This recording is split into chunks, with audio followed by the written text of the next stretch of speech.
G'day Spurs fans, Paul Hotspur hippie here. The only psychedelic soccer show on the internet. I'm feeling very psychedelic at the moment. Have you lot all recovered from our goal fest yesterday? Our stunning display against Copenhagen? Oh, it was a great game, absolutely great game. Loads of great goals, wasn't it? Mickey van der Ven, he had to beat 7 players, I can't believe it, 7 players to get that ball in the net. So I've just had a quick look at the other UCL games, and looks like we're 10th at the moment. We're unbeaten, which is pretty good, and we've got some scalps to come. I think we're nicely placed to get in the top 8. I think that's going to happen. We've got a game against Manchester United on the weekend at home, so we'll see how that goes. The crowd was a bit better in the European game. We'll see if that carries through to the Premier League or not. And then we got an international break, so our new form is though to win before the international break, which is nice, isn't it? And then when we come back, we've got PSG and Arsenal, the bastards. So there's lots to play for. And I haven't really had a look around the Spurs sphere much, just a little bit. And you know, this is what happens when people put us down so much, and then we have a good performance like that. Because I mean, from what people were saying before the Copenhagen game, it's like Frank's a dead duck, our players are crap, our front line is useless, Vicario's a terrible keeper. I mean, you've heard it all, haven't you? You know, I like to think that there's nothing I say about someone that I wouldn't say to their face. So you can bet your ass all these people. If there was a Spurs player, can I have an interview? Oh yeah, I'll kiss your ass, even though I've been calling you a useless twat all year. When you say that we're that disastrous, where do you go? Where do you go? Can't really backtrack, can you? Because you were very adamant that we were a write-off, that we were no good. And so I expect some of the things are, it's only Copenhagen, they're crap and all that. Don't buy into it, man. Copenhagen, you know, the Champions League is the 32 best teams in Europe. Now, there's always a little bit of overlap, I think, between Europa League and Champions League. I don't know how big the overlap is, but for instance, some of the teams we played last year, or some of the teams that were competing in Europa League last year, are competing in Champions League this year. There's always that overlap. And we were the best of Europa League. Make no mistakes, we were the #1 team. We are the champions of that tournament. Now, how far that would get us in the overlap to Champions League, who knows? But I think we've improved our squad as well. And Frank seems to, you know, I think what Frank's done is he's getting our defence sorted out. I think Ange maybe he went about it arse about face, I don't know. It was all focusing on attack to get the goals going, which we did score a fair few goals, but we also let a load in, as people know. But I think Frank's getting our defence sorted out, which I think is working really well. We're very, very hard to beat, very hard to break down. We don't concede many goals at all. I know we've lost a couple of games, but even the games we lost, it's not been 5-0, 4-0, is it? It's been kept low. I'm seeing some real steely resolve in our players, which is cool.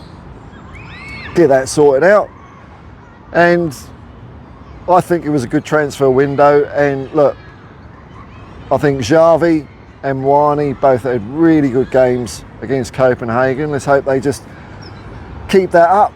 We know they can do it now, so there's no point in saying this player's crap and they're shit and all that. And oh, terrible. I like to keep it easy and consistent. I support every manager, then I don't have to think too hard, basically. Then what's the point of me wasting brain cells? I haven't got many left. But with all the permutations and combinations of personnel at Tottenham Hotspur, me getting a B up my arse ain't going to change anything, is it? So that's the team, that's the manager, and that's who I support. I'm a Tottenham Hotspur fan. I've got no choice. So we'll probably see people try to minimise Copenhagen, like they minimised their Europa League win last year. I just get a bit of the impression that we've got an awful lot of people online that are very hateful.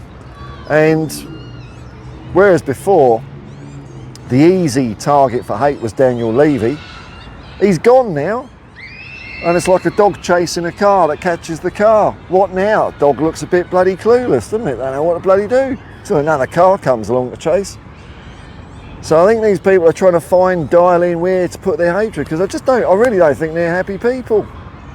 They like being angry, they like being hateful, they like putting people down. And Enoch out hasn't got the same ring, has it? You know, because Daniel Levy, he was the boogeyman, wasn't he? He was the guy.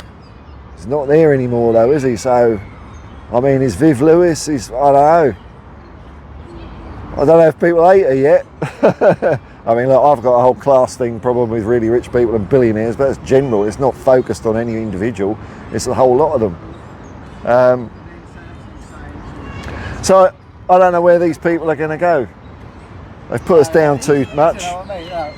And it just feels like they're waiting in the wings, waiting for us to have a bad result, like if we stuff it up against Manchester United, which can happen. Football's a funny old game, isn't it? You never know what can happen on Saturday. I think it's on Saturday this day, and we'll find out, you know. And it kind of, it's very hypocritical when I hear people say things like, why can't we all enjoy this win together? I feel like I've earned it. I mean, I've done nothing apart from watch it on TV, but I've always maintained my support for the club.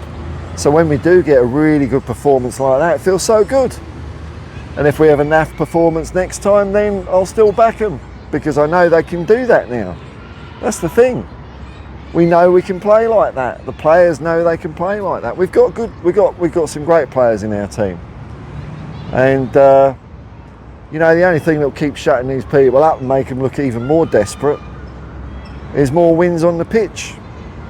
More wins on the pitch. Hopefully the crowd's starting to get excited. I mean, my mentality would be, if I'm paying 80 quid for a ticket, I'm going to have the best bloody time on the planet. The football, oh well, it could be bad, it could be good, but I'd be there to enjoy myself, get my money's worth. Some people don't see it that way. They see it as a obligation, a millstone, a curse. They see it as something fun. What's the point in that? I get a lot of fun out of watching football, and I watch some real crap as well, but it's still enough to have a laugh about. You know, even when Brennan Johnson scored, I'm happy to see I'm back on those fan compilations where it shows everyone celebrating goals. And I mean, there's me acting like a nutcase I don't think they caught me playing my trumpet.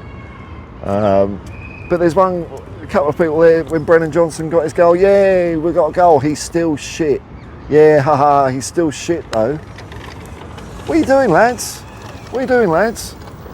How can someone be shit and score a goal like that? How can someone be shit and score a goal in the Europa League final, you know? You know, I just, these people that have done nothing, pointing the finger, saying they're shit and that's shit, don't understand it. So we've got a few days before Manchester United, and then we've got another international break, and I think that's the last one for a while, so it's just going to be football for months. And I think we're warming up. You know, as the front line clicks permanently, they seem to show a lot of understanding between each other. I'm not sure, you know. I'd expect at this stage still going to be 2 steps forward, 1 step back, 2 steps forward, 1 step back.